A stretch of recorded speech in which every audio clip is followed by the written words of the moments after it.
On this day and on this weekend more than a century ago, the Yankees traveled abroad to begin spring training in Bermuda, becoming the first in baseball history to do so. Back then, the club was not known as the Yankees. They were the New York Highlanders. In fact, the team was looking for a change after an atrocious 102-loss season in 1912. The Highlanders' name was proving too long for headlines, and by the time spring training rolled around in 1913, the franchise was still a nameless team. They didn't even have a real home, as they had decided to move out of their original location at Hilltop Park and share the Polo Grounds with the New York Giants, not the football team, the baseball team back then.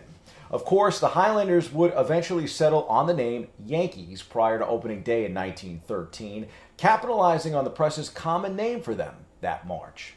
Before that would occur, new manager Frank Chance looked for a spark that could ignite a stronger performance out of a club that had underperformed. Chance had built a winning pedigree in Chicago with the Chicago Cubs in the form of 4 league pennants, Tinkers to Evers to Chance, look it up, and was prepared to do so in the same vein here in New York.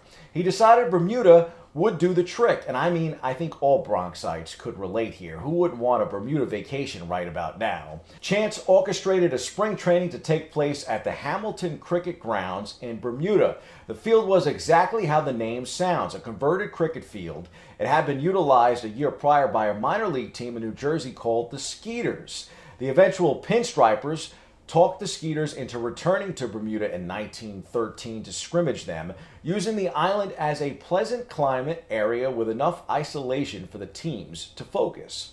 So if anyone ever asks you, yes, the Yankees once played a team named the Skeeters on an old cricket field. Here's to hoping MLB's latest labor dispute allows us to see baseball or even some form of MLB cricket in 2022. We miss you, the Bronx Bombers. We certainly do.